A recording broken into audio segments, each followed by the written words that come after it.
Olá, pessoal, mais um vídeo. Então, nesse vídeo, a gente vai rever a parte de combinatória, né? E a aplicação dela no cálculo de probabilidades. Então, a gente vai rever aqui, que a gente viu lá em matemática discreta, então já deve ter algum tempinho que vocês não estudam essa parte. Então, a gente vai ver o princípio multiplicativo, o aditivo, as permutações, arranjos e combinações. A gente vai rever isso aí rapidamente e vai resolver alguns exemplos onde a probabilidade precisa desses conceitos, tá bom? Então, vamos lá. Aqui. Bom, técnicas de contagem. Primeira delas, a regra da multiplicação, né? Que é o princípio multiplicativo. Se a gente tem um procedimento que a gente designa por A, que pode ser executado de N maneiras, e um segundo procedimento designado por B. Aí tá a letra minúscula, mas eu teria que colocar a maiúscula nisso aí. Possa ser executada de M maneiras. Suponha que cada maneira de executar A possa ser seguida por qualquer daquelas para executar B. Então, observa, você estará executando os dois processos, tá? Então, o procedimento formado por A seguido de B vai ser executado de M vezes N maneiras. Como é o caso daquela vestir calça e camisa, né? Combinação de calças e camisas, é, questão de viagem, né? Se você vai de um ponto A até o ponto B, você tem tantas maneiras. Para ir do ponto B até o ponto C, vamos dizer que no primeiro você tenha M maneiras, no segundo, para ir de B até C, você tem N maneiras. Então, para você completar o percurso, você vai ter o produto ali, tá? É como se fosse um produto cartesiano, na verdade. Então, bem, um exemplo está aí. Uma peça deve passar por 3 estações de controle, em que cada estação a peça é inspecionada e marcada. Na primeira estação tem 3 classificações possíveis, enquanto nas duas últimas, 4 classificações possíveis. Então, eu vou ter 3 vezes 4 vezes 4, 48 maneiras pelas quais a gente pode marcar uma peça, tá? Eu posso exemplificar aqui também, sei lá, numa confecção de uma camisa, né? Então, você tem lá, primeiro você prega a gola, depois você prega a manga, depois você fecha a lateral, né? Primeiro você prega o ombro e a gola, depois você prega a manga, depois fecha a lateral, um exemplo, camisa de malha, tá? Aí você vai passar por cada processo desse, tem um determinado número de máquinas e costureiras que executam o processo. Então, uma camisa, né, ela tem aí várias possibilidades, né, de passar nas mãos dessas costureiras, né? Eu vou multiplicar o número de costureiras de cada fase, certo? É mais ou menos isso daí. A regra da adição, a diferença é que você não vai executar os 2 ou 3 processos, um seguido do outro. Fazer um vai excluir o outro, né? Ou seja, o número de maneiras que eu tenho para executar um processo A ou B, então aí já vai ser a soma de cada maneira em cada processo, né? Então, suponha que a gente está planejando uma viagem que devemos escolher entre o transporte de ônibus ou trem, né? Não é aquele processo de que uma parte da viagem a gente faz de ônibus, outra parte a gente faz de trem. Não, eu estou falando do processo inteiro, que a gente vai poder escolher ir de ônibus ou ir de trem. Para ir de ônibus, eu tenho 3 rodovias, né? 3 linhas de ônibus. Para ir de trem, eu tenho 2 linhas de trem. Então, eu tenho 5 caminhos disponíveis para essa viagem. Eu tenho 5 possibilidades de escolha para executar nessa viagem, tá? Então, essa é a diferença da regra da adição para a da multiplicação. Revendo os arranjos, tá? As permutações e arranjos. Uma permutação é simplesmente pegar um determinado número de objetos e trocar a posição deles, né? A gente tem, por exemplo, eu tenho N objetos diferentes, então eu posso dispor, né? Eu posso permutar de N fatorial maneiras, tá bem?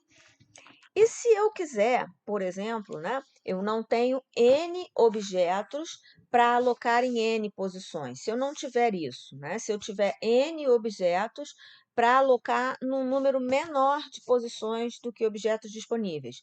Então, eu tenho lá R objetos, né?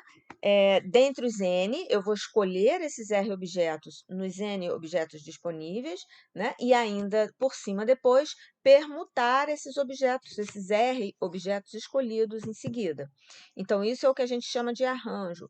Então, se eu escrever 1, 2, 3, isso é diferente de 3, 2, 1. Vamos colocar assim, num arranjo, né?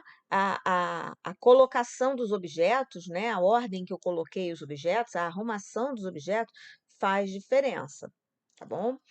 Então, nesse caso, eu vou fazer n fatorial sobre n menos r fatorial, tá bom?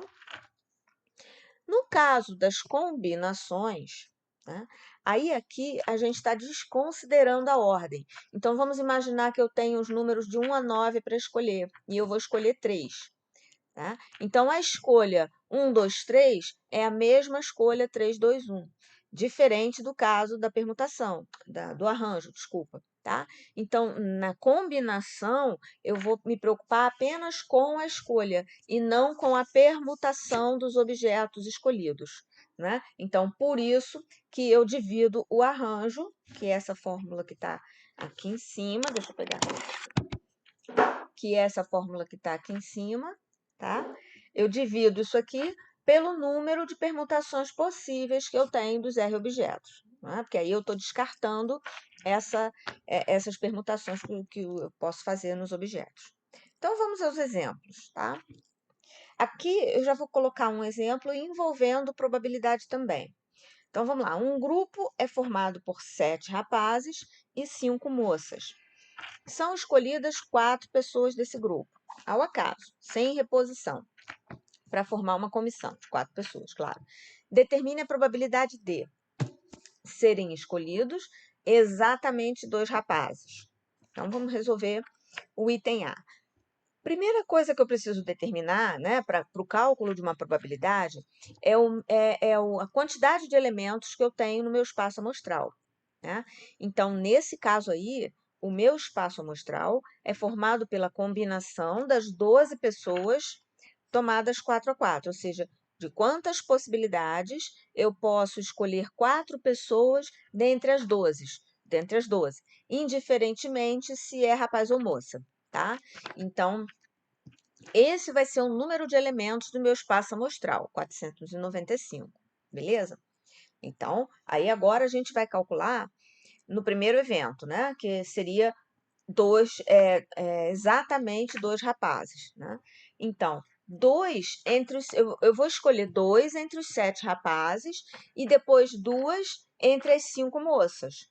Então, eu vou ter assim, para escolher os 2 rapazes, eu tenho combinação de 7, 2 a 2, que é a escolha que eu vou fazer do grupo de rapazes. E para escolher as moças, eu vou fazer combinação de 5, 2 a 2, ou seja, das 5 moças disponíveis, eu vou escolher 2, né? E para cada escolha que eu faço no primeiro, eu tenho as escolhas possíveis do segundo. Então, por isso, a gente faz a multiplicação. Então, eu tenho lá 210, né?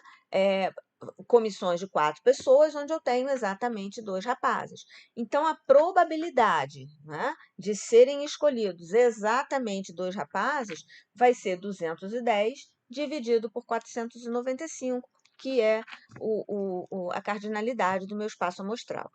Tá? Agora, o segundo evento é serem escolhidos pelo menos 2 rapazes. Então, seria escolher 2 rapazes, 3 rapazes, né? E 4 rapazes. Ou seja, 2 rapazes e 2 moças, 3 rapazes e uma moça, 4 rapazes e nenhuma moça. Observa que cada possibilidade dessa daqui exclui a outra, tá? Então, é por isso, por causa desse ou aqui, que na verdade acaba sendo um ou exclusivo, né? Essas 3 aqui, eu vou calcular as combinações possíveis de cada uma delas e no final somar, porque aí eu estou fazendo, né, uma possibilidade que não pode ocorrer simultaneamente, tá?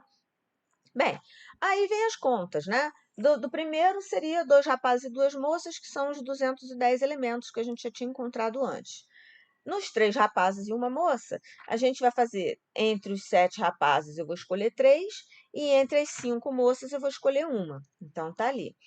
E os 4 rapazes e nenhuma moça, eu vou simplesmente, nem precisava ter escrito isso aqui, tá? Eu vou simplesmente, dentre os 7 rapazes, escolher os 4.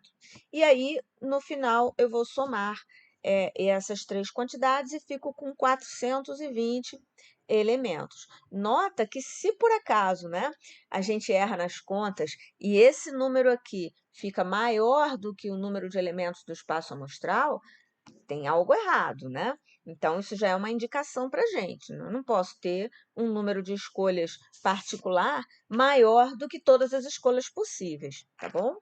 Então, a probabilidade disso acontecer, né, desse segundo evento acontecer, vai ser 420 em 495. Então, esse é um exemplo. O segundo exemplo, vamos lá. No lote de 20 peças, há 6 defeituosas e são escolhidas 5 peças do lote ao acaso. Qual a probabilidade de serem sorteadas 2 peças defeituosas? Então, vamos lá. Com a ordem, né? Como a ordem que a retirada é feita não vai importar, né? É uma combinação, tá bem? Então, primeira coisa que eu preciso determinar é a cardinalidade do meu espaço amostral, essa aqui, né? Ou seja, das 20 peças, eu vou escolher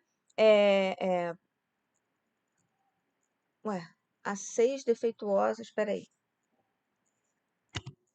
Então, pessoal, tem um erro aqui. Eu dei uma pausa porque eu queria saber se o erro estava no enunciado ou se estava na solução. Então, está na solução de fato, né? Então, são 5 peças que eu vou retirar do lote, ao acaso, tá? Então, o tamanho do meu espaço amostral, né? Eu teria que refazer essa conta aqui. A cardinalidade do meu espaço amostral, na verdade, depois eu vou corrigir isso lá no material, eu vou colocar para vocês. É a combinação de 20, 5 a 5, tá? Que vai dar 20 fatorial sobre 5 fatorial, 15 fatorial, né? Que aí depois a gente pode fazer essa conta. Vou fazer de uma vez, peraí. Gente, olha só, na verdade é 15.504 mesmo, tá? Só que na hora de escrever aqui eu devo ter copiado Ctrl+C, Ctrl+V de algum outro exercício que tinha lá, aí a digitação aqui saiu errada, tá? Mas tá certinho, é 15.504, e daí a gente vai ver qual é o número de casos favoráveis, né, a ser sorteada 2 peças defeituosas. Então, eu vou fazer a combinação, eu vou extrair 5 peças das 20, onde eu sei que tem 6 defeituosas. Então, das 6 defeituosas, eu vou escolher 2, tá? Vezes das outras 14, eu vou escolher 3, que são as não defeituosas. Então, multiplicando isso daí, vai ficar 5.460, e daí a probabilidade é esse número, 5.460, dividido por 15.504, tá? Então, depois eu vou corrigir isso daí e ponho lá para vocês. Faço a correção do texto. Bom, aí a gente tem aqui, né, uma sequência de exercícios, que depois está lá em probabilidade de respostas. Eu vou fazer o exercício 3 com vocês, tá bom? Vamos lá. Vou fazer aqui do lado. São retiradas 13 cartas de um baralho de 52 cartas. Qual a probabilidade de que? Então, vou fazer a letra A primeiro, né? Seja retirado exatamente um ás. Exatamente, né? Um ás. Eu quero saber qual a probabilidade de eu retirar, né? Das 13 cartas que eu retirar desse baralho, venha junto exatamente um ás. Primeira coisa que eu preciso saber é o meu espaço amostral, tá? A cardinalidade do espaço amostral. Então, a cardinalidade do meu espaço amostral vai ser o quê? Combinação de 52, 13 a 13. Né? Aí isso vai ficar aquele fatorial, né? Vai dar um fatorial enorme. Não vou fazer as contas, né? Então, vamos ficar assim, deixa indicado aí, tá? E como é que eu sei o número de casos favoráveis a A, né? Ao evento A? Vou chamar esse de evento A. O número de casos favoráveis a esse evento A vai ser o quê? Então, para eu retirar, né, nas 13 cartas, vir exatamente um ás, eu vou ter que fazer o seguinte: dos 4 ases que tem no baralho, eu escolho um. Então, eu vou fazer combinação de 4, 1 a 1.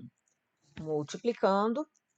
Bem, aí, né, as outras 12 cartas eu vou retirar das outras 48 que não são ases, né?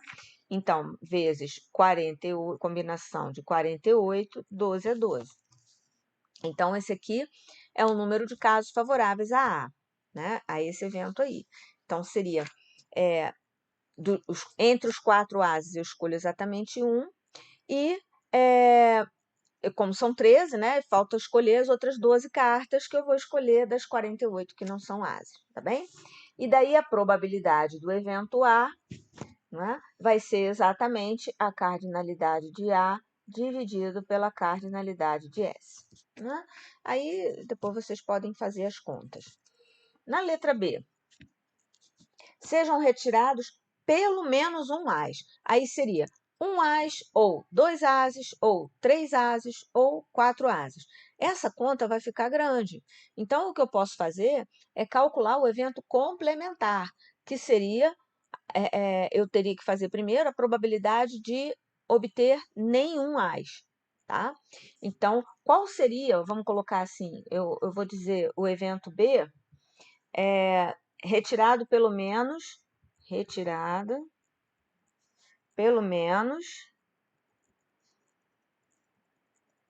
um as. Esse seria o evento B, né? E o evento B barra, que é o complementar, seria retirado nenhum as. Ou seja, das 13 cartas que eu sacar lá do baralho, não vir nenhum as, tá? Quer dizer, vir as algum, né? Não vir as algum. Bem, como é que eu calculo, então, o número de casos favoráveis ao evento B barra? Né? Esse aqui seria o quê? Seria, das 48 cartas, eu escolho as 13. Né? Porque eu tenho 48 cartas que não são ases. Então, eu vou fazer das 48 cartas, eu retiro as 13. Esse é a cardinalidade do evento B. Então, B barra, né? Então, a probabilidade do evento B barra, né, vai ser a cardinalidade de B barra dividida pela cardinalidade de S. Tá? E depois, uma vez que eu sei a probabilidade de ocorrer o evento complemento, então, para ocorrer a probabilidade de B, isso é 1 menos a probabilidade de B barra. Tá? Essa é a solução. Na letra C, retiradas apenas cartas de ouro. Então, vamos colocar aqui o evento C como sendo retiradas apenas cartas de ouros.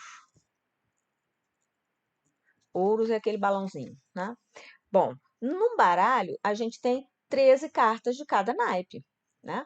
Então, a cardinalidade de C seria quantos eventos, quantos casos favoráveis eu tenho a esse evento, ou seja, retirar apenas cartas de ouro. Seria das 13 cartas, eu escolho 13, né? E isso aqui é só um, tá? Só tem uma chance para isso, né? Só tenho 13 cartas de ouro. Então, a probabilidade do evento C é 1 sobre número de elementos do meu espaço amostral, tá bom? Bem, minha gente, aí vocês podem fazer esses exercícios que as cenas dos próximos capítulos a gente vai entrar na próxima aula em probabilidade condicionada e independência, né? E aí, baseado nisso, é que a gente vai para o teorema da probabilidade total e depois para o teorema de Bayes, tá? Que fecha esse conteúdo aqui, tá bom? Então, até a próxima.